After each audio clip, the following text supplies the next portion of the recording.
guess like most folks, there's a whole lot that I don't remember from when I was a kid. When I think back on it all, there's a lot I don't recall, but there's some things that I just can't forget. Like sitting on the couch with Dad and my eyes glued to the screen, flipping back and forth between USA and TNT. For just a couple hours, all the world was right, and life was never better than it was on Monday nights. When Stone Cold drove a beer truck to the ring, and WCW's only hope was Sting. The People's Elbow and the NWO. I love to hear good old JR's voice. My childhood was defined by the Monday Night War.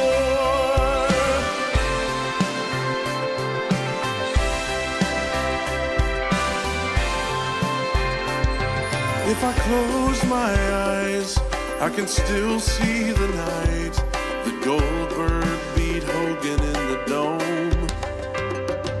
And I didn't know what to do when I found out it was true. Undertaker had a brother all along. The Horsemen brought back Ric Flair and he nearly lost his mind. And everyone changed the channel to Raw when Rock lost to Mankind. An outsider invasion was started by Scott Hall, and Shawn put Bret in his own move one night in Montreal. And Stone Cold drove a beer truck to the ring, and WCW's only hope was Sting.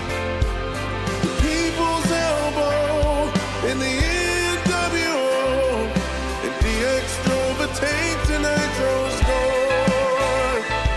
My childhood was defined by the Monday Night War.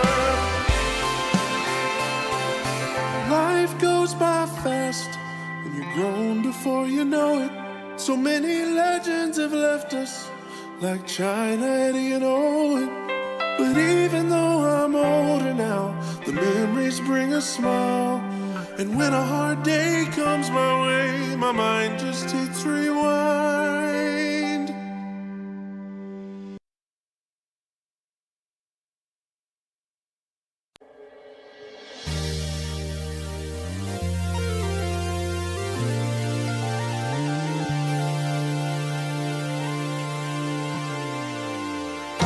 Feel free to be whoever you want to be. Feel free to dance, feel free to sing, just feel free. Feels like the world is picking on ya. Feels like it's picking on me. Well. We meet again. Welcome to the Two Tone Talk Podcast. I'm your host, Brad Steele, and the Tennessee Titans are in London. Yes, London. To play the Baltimore Ravens as the Titans look to rebound again. Because that's what this season has been so far. Disastrous performance, rebound. Disastrous performance, rebound. Disastrous performance.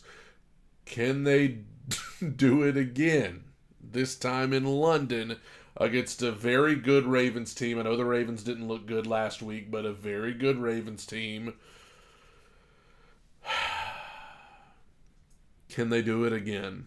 Whether they do it again or not, this roller coaster crap can't continue if this team's going to be anything going forward this season.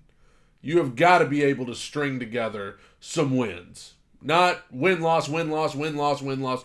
You got to be able to show some consistency. And I know weird things happen in the NFL all the time, right? Weird things happen in the NFL. Teams look great one week, look terrible the next. But, a team like Buffalo, team like Philadelphia, Kansas City, San Francisco, they may have certain weeks where they look bad, but usually they're going to be good. Usually they're going to win. Usually they're going to take care of business. There may be a few exceptions here and there, but most of the time you can bank on teams like that taking care of business. And right now, Tennessee is not one of those teams. You cannot rely on Tennessee to take care of business right now. You cannot. Doesn't matter what they did last week. Now, the good news there is that you also can't rely on them to come out and lose. You can't just say, well, they're gonna lose. You don't know that. They might come out and look fantastic. Get your hopes up again, only to come back the next week and crush them. That's what's happened so far. In odd weeks, they lose. In even weeks, they win. So, our old friends, the Ravens, the history of the Titans and the Ravens, dating all the way back. I remember, of course, that dreadful playoff game where Ray Lewis picked off the Steve McNair pass to crush the Titans' hopes. I remember many times, it felt like every time the Ravens and Titans got together in those days, the Ravens would break the Titans' hearts somehow. And then finally, around 2003, was when Gary Anderson made the kick to beat the Ravens in the playoffs. That was a good one. That was a good memory. My favorite Titans-Ravens memory, because, let's be honest, the rivalry kind of tampered off there for a while because the Titans were so bad that it was like, how can you have a rivalry when one of the teams involved is this bad? But rivalry renewed over these last 4 to 5 years, Titans-Ravens, the Titans eliminated them. I will say this, the Titans eliminated the Ravens that year in the divisional round of the playoffs at their place, whooped them, and I don't think the Ravens have quite been the same ever since. The Baltimore Ravens have not been the same since that night. But the Ravens did come to town the next year and eliminate the Titans from the playoffs in Nashville. So there's history. There's history between these two teams. And I have no idea what's going to happen Sunday. I hate these London games. I hate them. I hate having to get up early and watch. NFL games should start at noon, Central. I am not down with all of this 8:30 in the morning nonsense. But the Titans are in London. The Ravens have been in London. That's been a topic of discussion this week. The Ravens, man, they left immediately. They've been in London all week. Titans just got there, today. So there's some concern that the Titans are jet-lagged and they're going to be tired. And, I think we saw some of that with Buffalo this past week. Buffalo looked sluggish in London, much more sluggish than usual. They looked different. So, can the Titans beat the Ravens? Sure. They could. They could theoretically beat the Ravens. The Ravens lost to the Steelers last week. Looked bad in doing so. We talk about how the Titans, struggle putting up points. The Ravens only put up 10 points against the Steelers this past week. Now, albeit there were a lot of dropped passes for Baltimore. They're getting some key guys back into their lineup. But this game's important. This game is important because the Titans' bye week is just on the other side of this, right?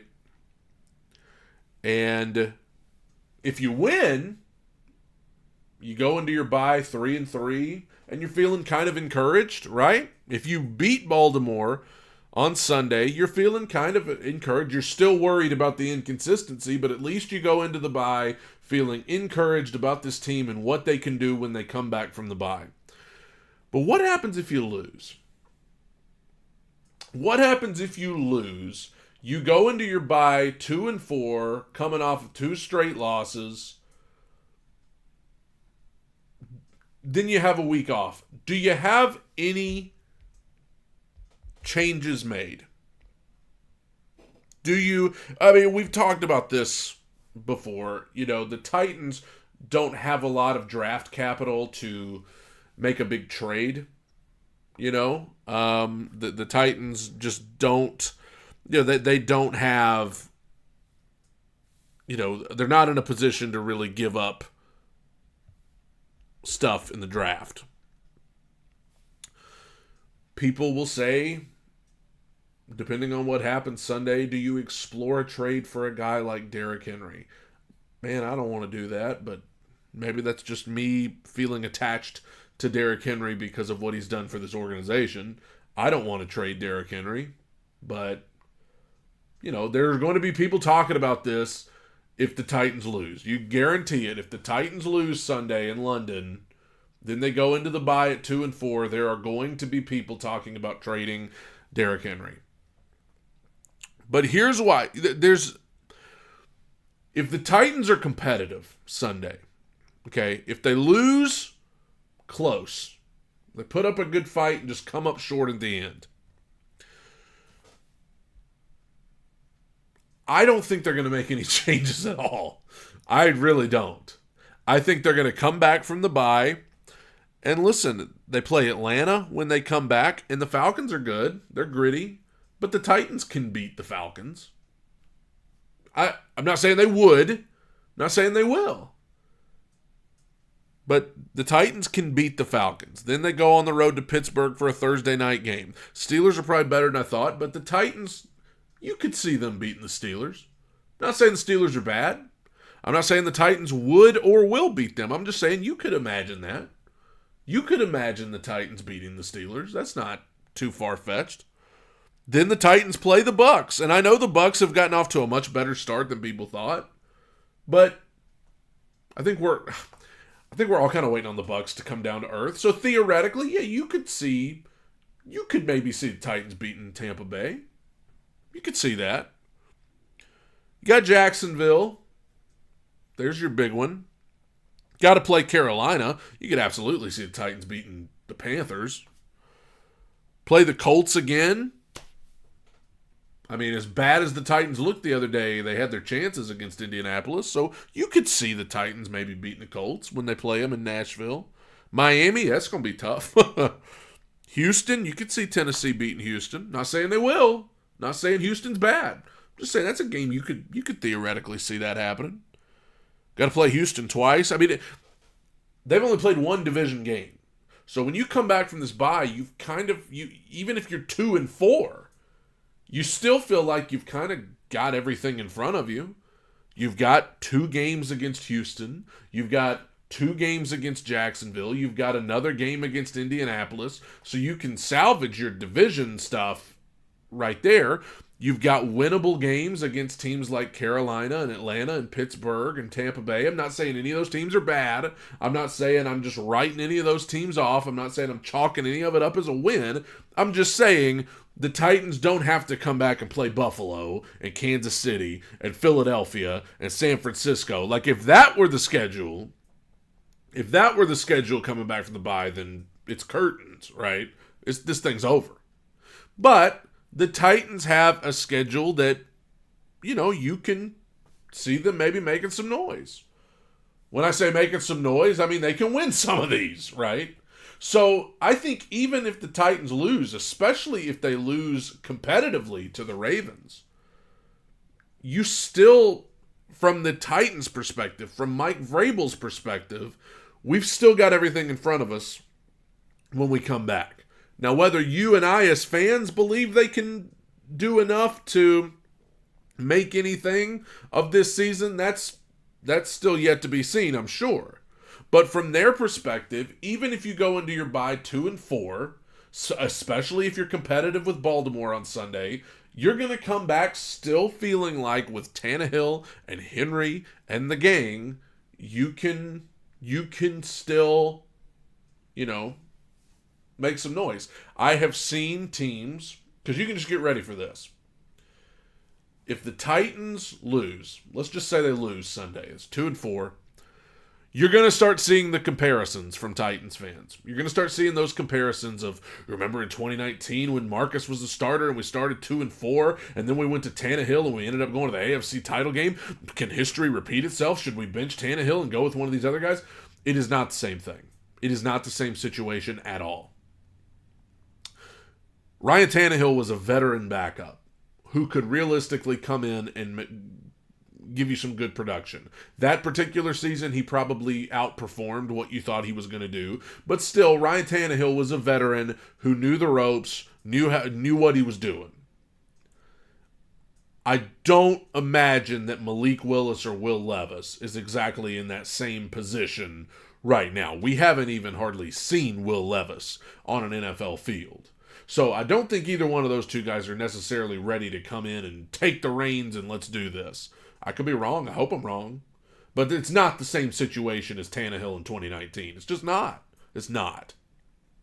For one thing, I'm sorry, I think that defense was probably better than this one, judging by what I saw last week against Indianapolis.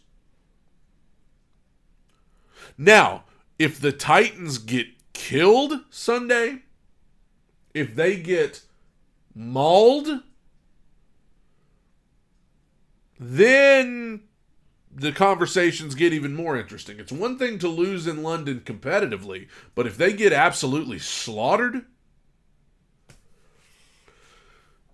then there's some interesting conversations to be had about Ryan Tannehill, about trading certain guys. That'd be interesting. But we'll see. The Titans, I'm worried about jet lag. I'm worried about the turf in London. I'm worried about the fact that the Ravens, I believe, are still a good team. I know they didn't look good last week, but the Ravens, Lamar Jackson's been playing at a very high level. May not show always in the stats because his guys keep dropping passes, but Lamar Jackson has been playing very well. And I'm worried about this secondary. I'm worried about the fact that T.R. Tart has been labeled as questionable. I said last week, I don't know if T.R. Tart would have been the difference between a win and a loss against Indianapolis, because I don't. I think he's definitely a help in the run game. No Treylon Burks for the third game in a row. Guys, I don't know about that guy. God bless him. But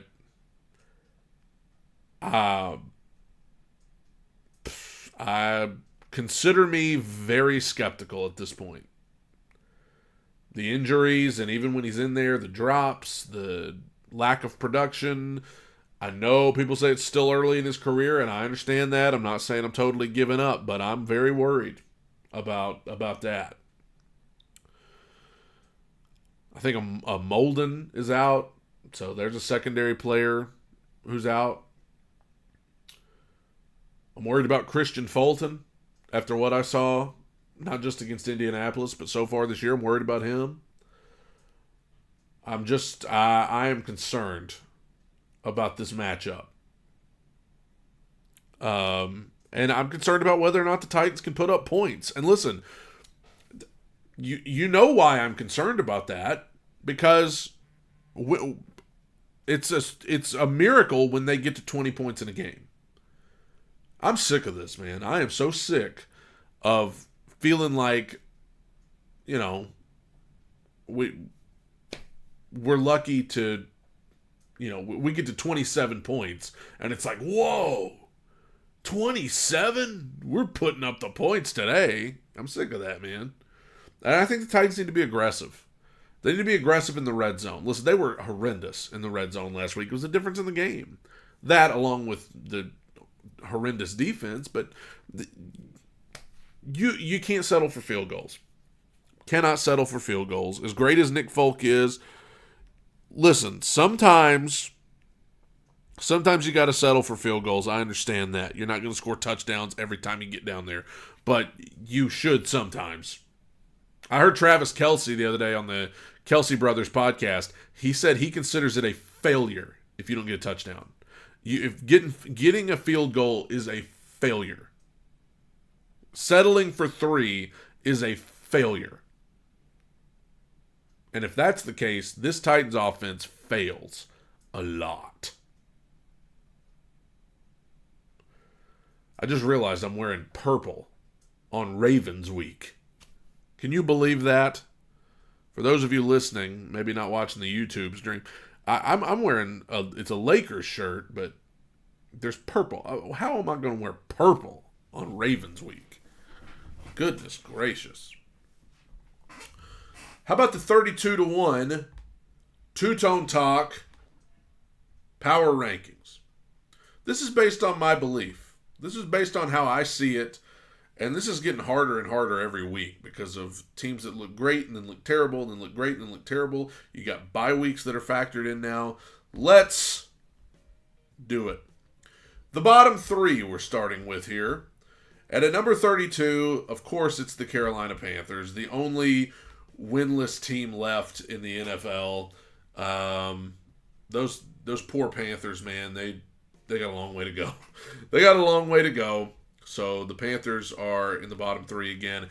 At 31, a team I never thought would be ranked this low ever. And I'm still just used to seeing them be great. The New England Patriots. I've got them at 31. 2 thrashings in a row. And think about the 2 teams that they got thrashed by. The Dallas Cowboys, who then turned around and got their butts beat by San Francisco. So you can only imagine what would happen if New England played San Francisco. And then the Patriots turned around and got slaughtered by the Saints. And the Saints are good, but, I mean, y'all got beat like you would have thought they were the 85 Bears. They whooped the Patriots so bad. It is bad in New England right now. So they're in the bottom 3 at 31. And then at 30... I'm going with the Denver Broncos. I mean, just a total dumpster fire is what the Denver Broncos are. They're just a dumpster fire. I thought things would be better for them. Russell Wilson in year 2 with Sean Payton as the head coach. It's been a total disaster. After talking all that smack to get beat by the Jets, and I mean, they look horrible. So I think that's their first appearance in the bottom 3. All right, now we move on to the 20s here, and the Giants are at 29. I actually moved the Giants up a spot for the simple fact that they were at least a little bit competitive. I mean, just a little bit, which is more than I could say about the Broncos, Patriots, and Panthers. So the Giants, in losing again and being really bad, they actually move up a spot on this list just for the simple fact that they're competitive. 28, the Bears, after getting their first win of the season, they looked good. We'll see if they can build on that, but we'll see. Number 27, the Arizona Cardinals. You pretty much get what you get with them. I mean, Kyler Murray should be coming back soon. I don't think it's going to make a huge difference. Not a lot of talent for them. Number 26, Minnesota Vikings. What a step back they've taken, and I worry about their future with Justin Jefferson. He's obviously hurt now, and he doesn't seem very happy there. There's talks about them trading Kirk Cousins. We are not too far away, I think, from the Vikings just cleaning house. Number 25, the Packers. Packers just, I mean, Jordan Love shows signs here and there of doing good things, but overall, he does some things that are just like, whoa. Brett Favre and Aaron Rodgers, you are not. So, I don't know. And they don't have a lot of talent around him either. Number 24, the Raiders got a win over the Packers on Monday Night Football. Wasn't pretty, but they got the win. I mean, you can't sleep on... I mean, some of this talent the Raiders have. They still have Devontae Adams. They still have Josh Jacobs. This Raiders team has talent. But, I mean, quarterback's a big question. I don't know, though. I think the Raiders are not a team that you could totally sleep on because they're, you know, their coach might be the weak link. Very well could be. Number 23, Jets. Jets. A very satisfying win for them this past week.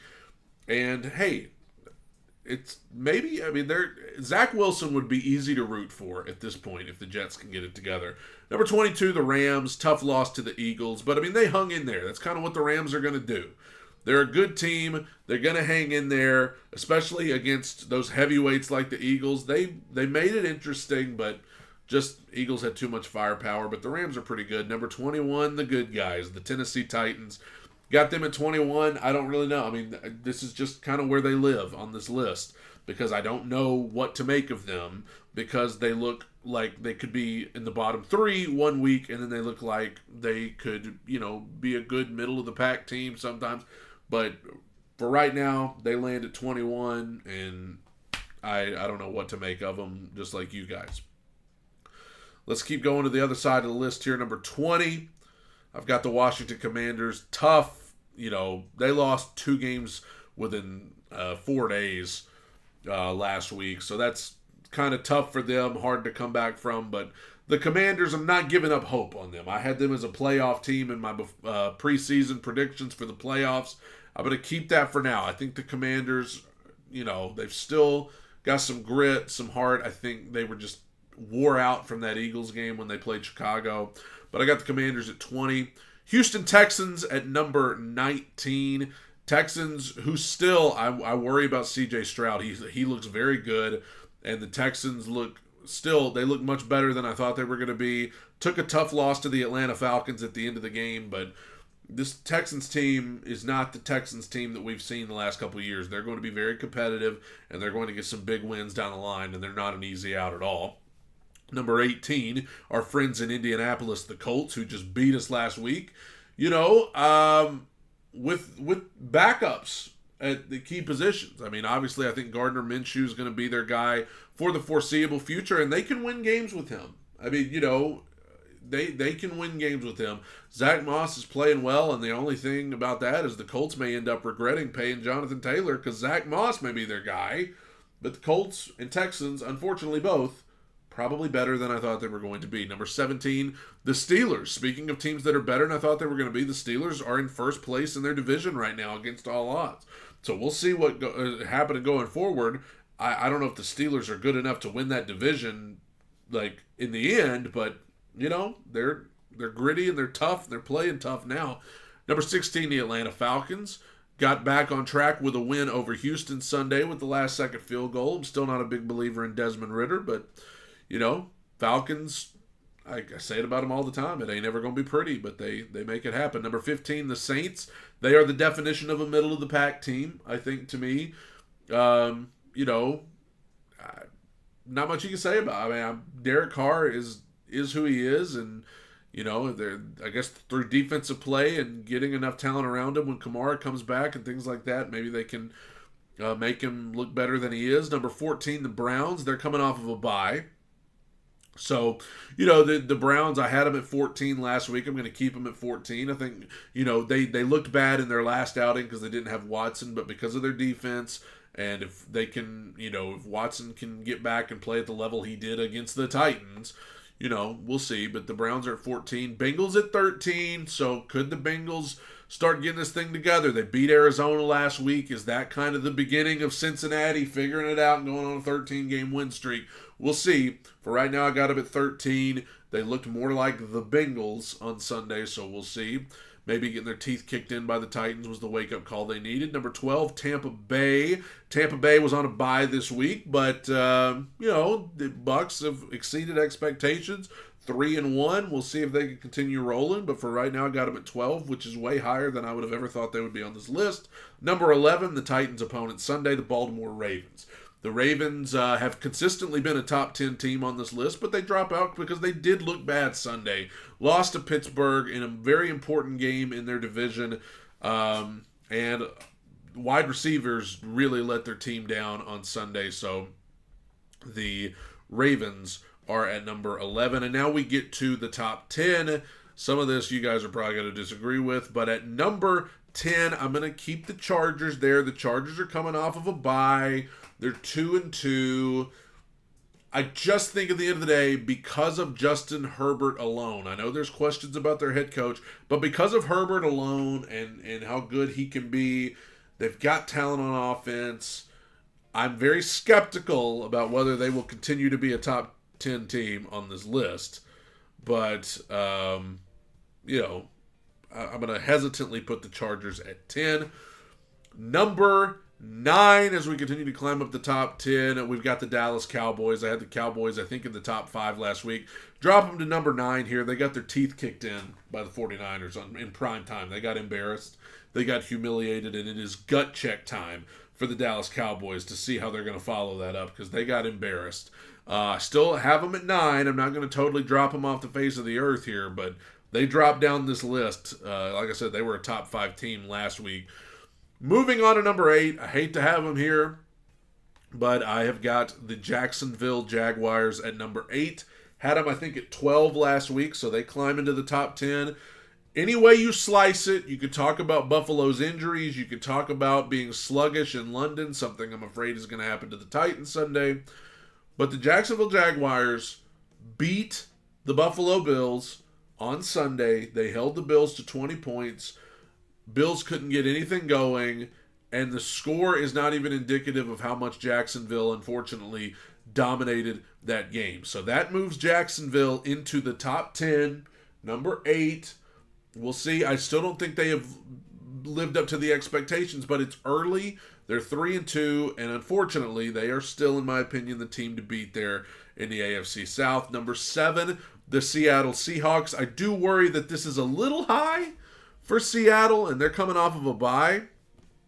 But I don't know. I think that I like what Seattle's doing. They're under the radar. Pete Carroll's a great coach. They beat, I keep saying this, Detroit is great, and they have one loss on their record, and it is to the Seattle Seahawks. You've got to give the Seahawks some credit. They're in a division with the 49ers, so the 49ers get all the praise, and I get that. But Seattle is a great team. So I got them at number 7. Moving along this top 10 list, the Bills at 6. After the tough loss to Jacksonville, I had the Bills at number 2 last week, so they dropped to 6. Bills will get it together because they always do, but they do have some key injuries right now, and it seems like when the Bills look bad, they look really bad. We move to the top 10, and at number 5, we've got the Kansas City Taylor Swifts. We've got the Chiefs at 5, the defending world champions. To be honest with you, the Chiefs, to me, have not looked like the Chiefs so far. They've looked human. They've looked beatable. But at the end of the day, they're 5-1. They have not lost since week 1 in the opener against Detroit. So, to be looking bad and still be 5-1. Not bad, but not great. Number 4, the Miami Dolphins. Dolphins rebounded after that tough loss to Buffalo. They beat up on the Giants. I still feel like the Dolphins are going to be just fine as long as Tua stays healthy, and that may be a big if, but I like the Dolphins. Number 3, the Detroit Lions. The Lions, what can you say about them, man?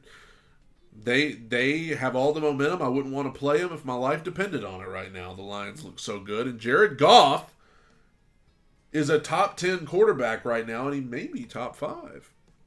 Number 2, the Eagles. I mean, the Eagles, similar to the Chiefs, maybe they haven't looked as good as they did last season yet, but at the end of the day, they're freaking 5-0. To be able to actively be figuring it out on the fly and still be able to go 5-0. And then that brings us to the number 1 spot. I feel like this team has been number 1 every week except for one. I think the week that the Dolphins put up 70 points, I had them at number 1. But once again, it is the San Francisco 49ers. They just look great. Brock Purdy looks great. They destroyed the Dallas Cowboys in prime time. So I've got the 49ers at number 1 again, and that is how I see it in the 32-1 two-tone talk power rankings. Wesley Barnes says that the Falcons are better than the 49ers. Well, do they play each other this year? Brock Purdy, early MVP candidate. I agree. B Ravens 1 said that. B Ravens 1, you get out of here with your Ravensness. Let's make picks. for this week's games. And I will, of course, save the Titans game for last, because this is the Two Tone Talk podcast, after all. All right. Commanders-Falcons. Commanders are kind of desperate for a win. I mean, like I said, they lost 2 games within 4 days last week. They looked bad against Chicago. And you're in an NFC East with Dallas and Philadelphia. And in NFC as a whole, it's probably better than people thought. I mean, we talked about how the AFC was so stacked, right, coming in, and maybe they are, but at the end of the day, the NFC has the top 3 on this list that I just said. We're having issues, technical difficulties here.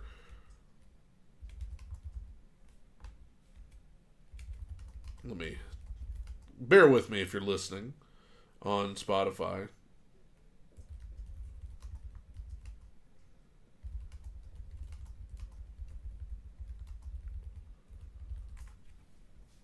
I had to type something in the comments. I'm assuming if you're listening to this on Spotify, it's a joy to just sit there and listen to me type. Let me see here. I'm trying to make my picks once this thing fixes itself, and hopefully it fixes itself here shortly. But I'm talking Commanders-Falcons, either way. Commanders-Falcons. The Commanders, I still think they're better than people think they are.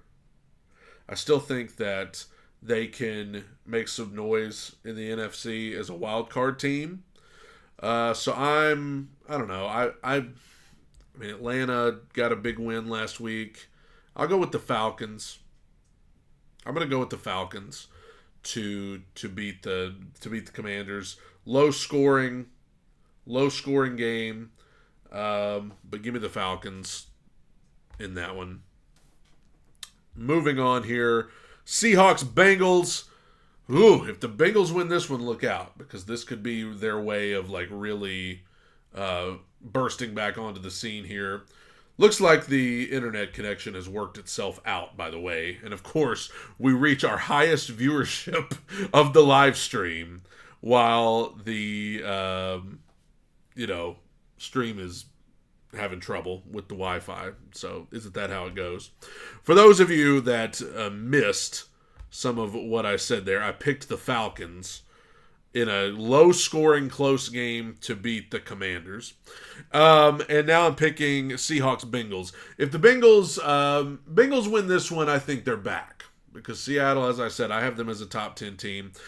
And it's in Cincinnati, so I'm going to go with the Bengals. I'm going to hesitantly go with the Bengals to beat the Seahawks. And if they do, look out.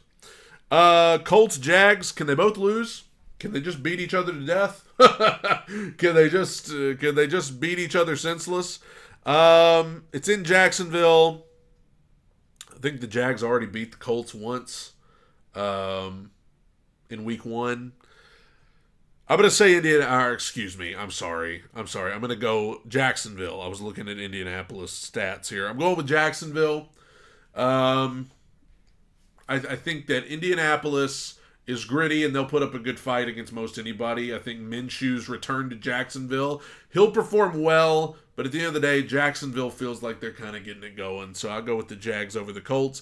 Panthers, Dolphins, God have mercy on the Panthers. I'm going with the Dolphins over the Panthers. Vikings, Bears. I mean, I'm telling you, the Vikings feel like they're on the verge of just trading everybody and starting over. Bears looking to build off of, their good performance against Washington on last Thursday night. And the Bears kind of coming off of that mini bye after the Thursday nighter. I'm taking the Bears. Da Bears to beat the Vikings and continue to piece this thing together a little bit. 49ers, Browns, that's an interesting one because the Browns have a good defense, but ultimately I'm going with the San Francisco 49ers to beat Cleveland and get to 6-0. I just think the 49ers are fantastic. Saints, Texans, boy, I hope the Saints win. I'm I'm going to go Houston, though. Houston, it's in Houston. CJ Stroud looks good, man, and I hate it, but he looks good. I'm going with the Texans over the Saints. Patriots, Raiders. I'll go with the Raiders, man. The Patriots are in the toilet right now. I'll go with the Raiders in a boring game. Lions, Bucks. Ooh. I mean, if the Bucks win this one, and it's in Tampa Bay, if the Bucks win this one, you got to look out for these guys. Because, like, hello, when's the tires going to come off the bike here? Because they just keep on winning. Ultimately, I'm going with the Lions. I'm going with the Lions, but I think the Bucks are going to put up a good fight at home. Give me the Lions. Cardinals, Rams. I'll take the Rams. I think the Rams ultimately have a better team. Eagles, Jets. Man, the Eagles have a lot of easy games right now. I'm going with the Eagles in this one over the Jets. The Sunday Nighters, Giants, Bills. Like, who is making these schedules? I could have told you before the season this was a bad Sunday Nighter. It's in Buffalo. Bills coming off of a bad loss. They're going to be out for blood, and they're going to murder the Giants. Then on Monday night, this could be good. Cowboys, Chargers. Cowboys coming off of a humiliating loss. Chargers coming off of a bye. It's in LA, but that doesn't really matter because the Chargers don't really have much of a home field advantage with their home stadium. I'm going to go with Dallas. I'm going to go with Dallas to rebound. And, I'm going to go Dallas to get a rebound win over the Chargers. And we close with the old London game. It's Titans-Ravens. Technically a home game for the Titans, but it's not a home game for anybody.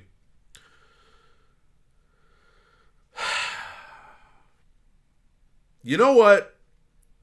2 weeks ago, I tried to use reverse psychology, and I picked the Bengals to beat the Titans. And then it resulted in the Titans beating the Bengals rather badly. So just for reverse psychology's sake, I'm picking the Ravens. Just because I want to use reverse, by God, psychology, I'm going to pick the Ravens in hopes that these Tennessee Titans prove me wrong. Listen, secondary is gut check time for the Titans secondary. Absolutely gut check time. Humiliating performance last week. The kind of performance that, like, you should be itching to get back on a football field to try to prove that that's not the kind of player you are. And while I'm at it, the whole defense, not just secondary, I'm singling them out, but linebackers, defensive line, run defense, like, Ravens have multiple people that can run the ball, including their quarterback, of course. So it's time, like, it is gut check time for the entire defense. Offensively, I won't say same. It's gut check time for the whole team. Offense, people saying they looked better last week, and I guess in terms of moving the ball, they did, but you scored 16 points against Indianapolis. Like, you scored 16 points and absolutely fell apart in the red zone. So you know what? It's gut check time for you too. I want to see DeAndre Hopkins getting the ball, but also some other wide receivers going to have to step up, and it clearly ain't going to be Treylon Burks. So I'm looking at anybody. Chris Moore, Nick Westbrook-Akine, Kyle Phillips. I mean, I'm talking anybody. And I'm including the tight ends. Chig, Okonkwo. Been a little underwhelming so far. After a good rookie year to come back, I mean, been a little underwhelming. So him, Josh Wiley, somebody's going to have to step up other than Hopkins in the pass game. And Tyjae Spears, Derrick Henry, I mean, yeah, they're going to have to step up too. Offensive line, I mean, going into the bye, it would sure be nice to go in with a freaking win, is all I'm going to say. Because if not, we're going to have some interesting conversations over these next couple of weeks. Thank you guys for joining me on the Two Tone Talk podcast. Don't forget, this podcast is available on Spotify and Apple and SoundCloud and wherever else you get your podcast. And thanks for joining me for episode 44. I'll be back Monday for episode 45. This is the Two Tone Talk podcast. We're staying way too high on the wins, way too low on the losses. God bless you, everybody. Have a good weekend. Bye.